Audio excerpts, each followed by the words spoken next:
Hello. Hello. Welcome back. So today we're doing TB continued. Part 2.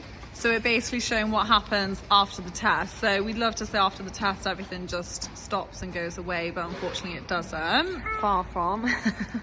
So it's not the happiest of videos today. It's basically we're just trying to show all sides of farming. We just want to show the reality of TB and how it impacts our farm, how long it goes on for, and just everything that happens. So yeah, sorry if it's not the most joyful, but I'm sure you'll learn a lot and hopefully we'll get our point across. Yeah. Oh, boo! Say hello. Hello.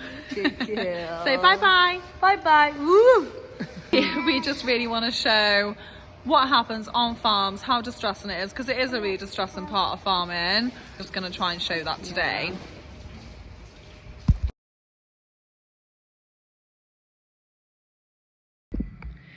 On the results day during the TB test, if a cow fails, we have to split her off to the right. This is so that we can put her into isolation. It's law that we do this, it's a legal requirement. This is because they're not allowed to go anywhere near any other cows to try and avoid any contact with the cows to stop the spread of TB. We're quite lucky as a farm that we have an isolation unit where we could put them into. It wasn't easy, we did have to clear space for them, however we could just about manage it. We were also lucky there was a fair few cows this time, so they weren't on their own. It's a lot less stress for them, they still remain as a small herd. We do also still have to milk them. This is very, very important. Just because they're going to slaughter, it does not mean that we can stop milking them. This is to ensure that they do not catch an infection. Because they're so used to being milked every day, twice a day, it's really important that we continue to do this for their health.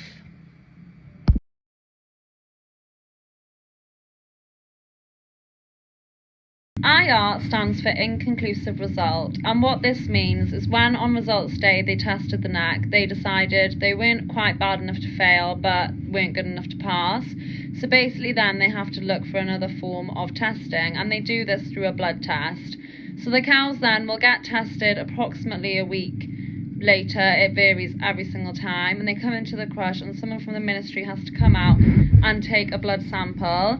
In this case they take them from the tail. That's purely because that's the easiest way to get blood, and then this blood will go off to a lab, get tested, and it takes about 10 days for these results to come back, and that will decide whether or not she fails TB. To be fair, it did go really well. The vet was lovely, really understanding. She's a farmer herself. But yeah, the cows just really worked up, and now Poppy's going to bring them back to isolation. Into isolation they go.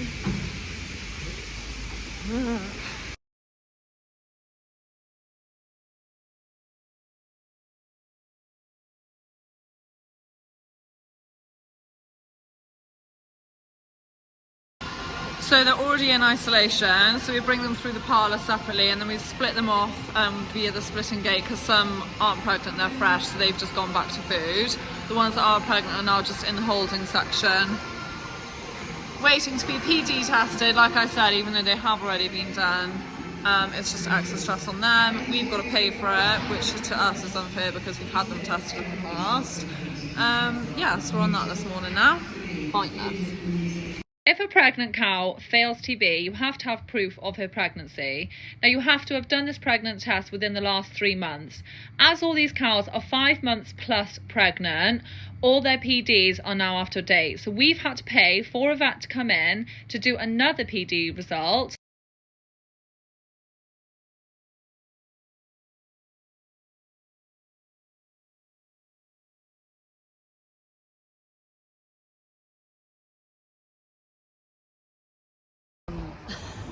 Hello. Hello. So we're just really tall now. We've grown. So today we've got the valuation on our 17 reactors. Poppy's just having a wash. I hate being Lex. So this is the third thing that they are going through. So obviously when they failed TB, they got split off to go into isolation. They've been in isolation ever since. Then they had to go through PD testing, and now they're here getting valued. I personally absolutely hate valuing. So the person who comes out to do it, his job is to basically look at our animals and decide how much he thinks they're worth in the mart.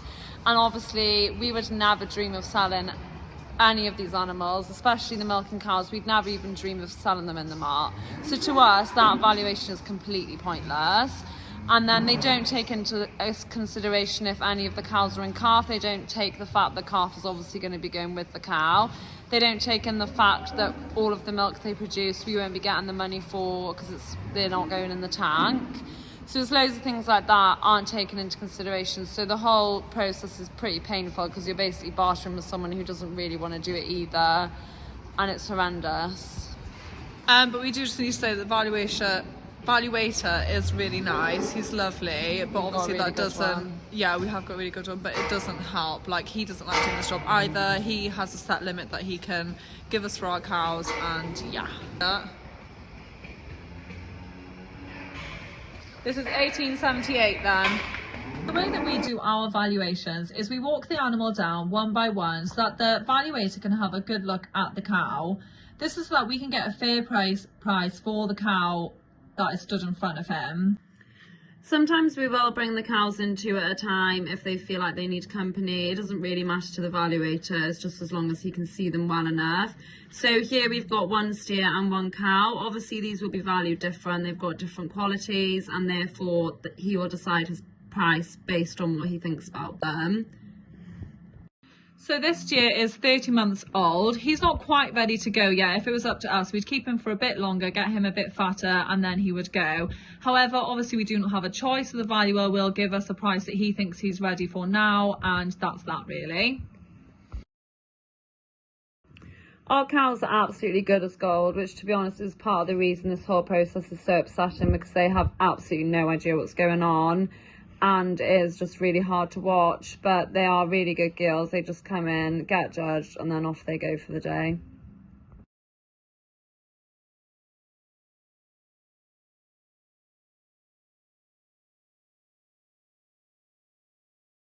Weird thing of it all is this cow is classed as an old cow, which is really quite upsetting because she's not at all, she's only 6.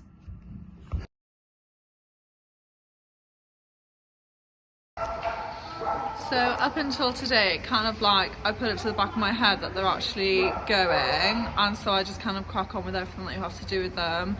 But now this morning it comes to the part where we strip them. Basically their identity on the farm. That's so what makes them our cows. They'll be coming off, which is really sad. It's a crap day to be honest, like they're going today.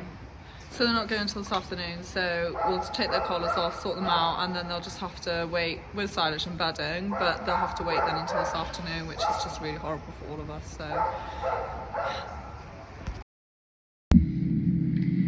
So we walk the cows through the race one by one, catch them in the crush, and this is where they take their collars off. So as we've said previously, this is a really upsetting process because this is the final straw. We know after this we're not going to see them again. And so it is upsetting for us. The girls have been through the crush now a fair few times, so they do start to get a bit agitated. They know something's going on, they don't really want to come in. So for this reason, we do use the sheepdog Lottie just to help us through the process, so it's a lot easier, and it's actually easier for the cows then because we're not getting wound up, and that reflects well on them. So to take the collars off, we literally do the opposite, obviously, of how you put them on. So we use a screwdriver just to pop up the clip that locks them in, and then simply just pull the strap out. Some are easier than others. Obviously, the cows that have been here longer have picked up a bit more muck and things, so they can be a bit more difficult to pull off. But with a little bit of strength in the arms, then we manage it no bother. And that is the process. And then at the end, we've just got a pile of collars, and it is a really sad sight. It's hard because when we're taking the collars off, we're right up and personal with them. The majority of them have names, and it's just a really hard realisation that we've put so much time and effort into these cows. We've reared them from birth. Every single one of them we've had from a calf, so you know, not only are they bred to our farm, our system, they do so well here, but we know them inside out. I could tell you who their mums are, who their daughters are, and the whole thing is just extremely upsetting, and it's just a really, really hard position to put us in.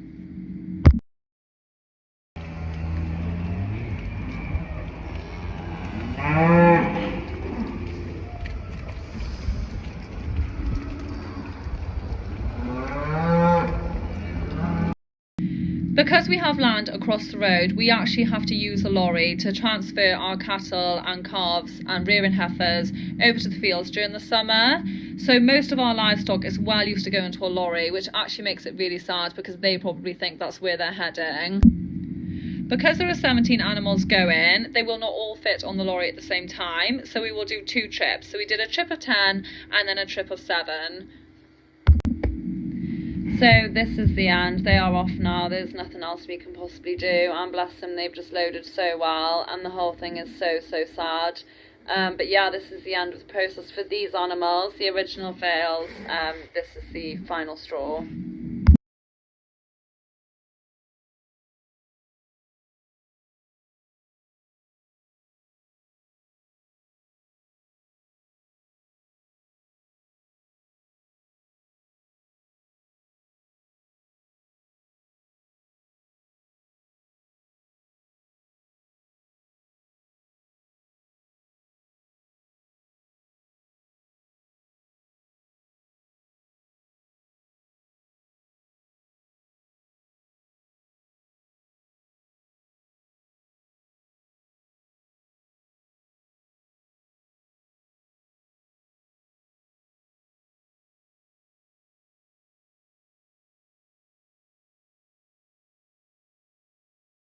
During the blood test, there is nearly always a sample that isn't good enough when it goes back to the lab for reasons that we seriously cannot explain. So they'll get in touch with us and say this cow needs to be done again, and in this case Rosanna had to be tested again, so she had to go through this whole process twice.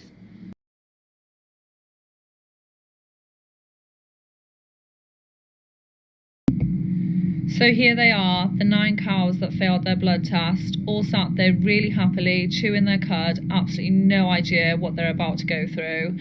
It just absolutely breaks your heart. It's bad enough that the last 3 weeks has just been so stressful for them. I mean, they got put into isolation, they've been getting milked separately, they've had to go through PD tests and valuations, and then, you know, extra blood tests, and it's just all just really upsetting that their end has just had to be like this. It would just never be like this if it was down to us.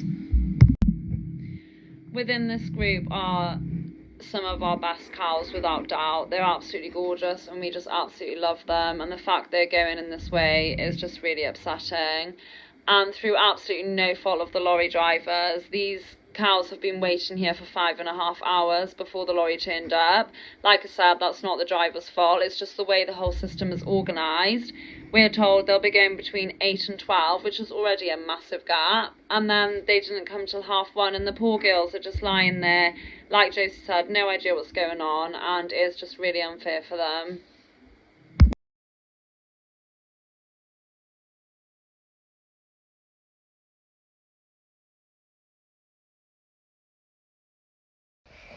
Hiya. We've just come to the point where our TB test is this test is finally sort of finished, in the fact that it's a month we've been at it. We sent our animals down to be tested a month ago, and the last animals left a day or so ago. That's how long we've been under stress. The animals have been under stress, in and out of crushes, races, continually. It goes on and on and on, and I think we've lost 27 animals, 20 of them being cows, and out of that 20, I think 17 were heifers, which means young cows. They've had 1 calf, and a lot of them were pregnant with their second. So it's a massive loss to us financially, because those animals would be on the farm anything up to maybe 15 or 20 years if they had a healthy, normal life. So it's a huge loss. But what's really, really disappointing about the whole thing is we keep getting infected by TB, and it's undoubtedly being spread by the wildlife. Badgers are a massive part of the reason we've got TB, and we can't get rid of it. We're testing our cows, we're taking them out on a test which has been around for 50 or 60 or 70 years. Certainly since I was a young lad, I can remember the same test. It's getting nowhere. And if we don't test the badgers and the other wildlife that can spread TB, how are we supposed to get rid of it? Because all that's happening is they go out to the fields, they moil in the parts of where the badgers have been, and they're picking it up. And that's definitely what's happening, because our young animals that get it, they're right across the road. We know there's a lot of badgers around there. So what are we supposed to do? The government aren't doing anything about it. They seem to be quite happy to come here, pay us X amount for our cows, which is not enough, and we'll lose these animals and carry on as if nothing's happened. It's obviously they've got a scheme to get rid of the cows in this country and plant trees and goodness knows what else. Somebody standing up in government saying farmers need to diversify. What are we all supposed to do? You know, we farm our farms to the best of our ability. We look after the environment. We need a fair price for what we do, and we certainly need our cows on the farm. We cannot go on like this. It's just totally destroying. The amount of TB down here in Pembrokeshire is unbelievable. And it's not going to change until something is done about the wildlife. And that's where I am. And I'm sorry I'm a little bit agitated about it, but it just goes on and on and on. Well, I think that's what's so distressing, is that it's the cows, isn't it? It's the fact that they won't be here, and they're not here. And the young cows, like, they skip down the yard having fun because they think something exciting is happening. It's not exciting, is it? No. And you can see how much this upsets the family. It just... And you know what else they did to us, right? We had a phone call to say you had 2 cows after when we tested IR, and we had a phone call saying you've got 2 cows that have failed. And we thought, wow, out of 17, just 2, at least it's only 2, not more. I went up the farm, got the post, and there was a letter there to tell me that there were 9 cows that had failed. So there was actually 9 that failed, not 2. Why ring us and say there's 2 going? Well, surely somebody in that office could say, right, I've got 2, how many have you got? Don't ring somebody and say, oh, you've only got 2 animals going, and then the next minute you've got 7 animals going, and it's... The office is a shambles. It's like the retesting, isn't it, of the bloods? Well, you know, and I know, look, and this is half the problem. We say, this is what the government don't want, this is what the government are doing, it's the wildlife. We don't know. We're kept in the complete dark. Nobody's doing anything about it, but they come to us, yeah, we'll gamma test your whole herd, they gamma test the whole herd, we're in a worse because that'll help you, that'll get rid of the cows that have got it, and then you'll be clear. We're no better off now, we're worse off than when they gamma tested the cow. So that's extra expense to the taxman, it's extra distress to the cows, extra distress to us, and it's led to absolutely nowhere. It's just another bit of money pot going into the people who work there with no positive results at all. And they don't talk to us. Well, nothing's working. Ultimately, the thing is, nothing is working. You know? They don't talk to us. They don't try to help us. But you know, if we didn't have TB and they weren't getting rid of cows through TB, they'd probably have something else to get rid of cows, and we might be worse off. Who knows? Yeah, I just want to turn this country into a park, I think. But, you know, if we're going to import our food from abroad, we won't get better standards than what's produced in this country. So just don't forget that. And it'll be twice the price, because once this country, they've done the same with every industry, and once there's no food in Great Britain and we've got to import it all, it will cost a fortune. There will be no cheap food. There'll be no fruit, because it'll go off too quickly, and what fruit will be here will be extremely expensive, and it'll be the same with meat. It'll be coming from countries that have got no restrictions like us, so it'll be meat raised unethically, and that's all will be available, and it'll cost a fortune, but they can't seem to see that. Don't want to see it, that's fine. Now, that's all I got to say about it, really. I mean, we've got through this test. It's literally 2 months, and we've done it all again. Same palaver, same thing. I'm sorry, we are complaining, but we're not complaining. We love our lives, we love our animals, and therein lies the problem. We just don't know where to go with this, isn't it? Yeah, they are, you know, we do care about them. We really do care about them. And it is distressing. And it isn't just us, of course. And as Josie said in another video, you know, we are lucky, we are a family, we can talk to each other about it, we've got good friends around us, we've got a social life, we try and interact with other people, we talk about it, we're good at talking and saying what we're saying. A lot of people don't, and this is an extremely stressful situation building up in farms, and, you know, there's a high suicide rate in farming, and it's not surprising. One other major point that I'm sure you might have picked up from this video is what an absolute waste of time this whole process is. The amount of extra work we have to put in for the TB process is literally painful, and we literally get absolutely nothing out of it, so it's so frustrating. For now, we'll focus on the girls that we've got and just keep going, looking after them. Thank you so much for watching.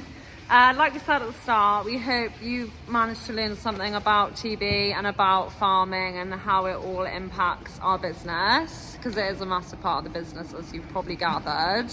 Hopefully we've made it like a bit more clear as to why TB takes such effect on us when, you know, beef farmers and things like that, well, their animals are going to the food chain all the time, but this is very, very different. Different circumstances. Yeah, completely out of our control, and hopefully we've managed to explain that today.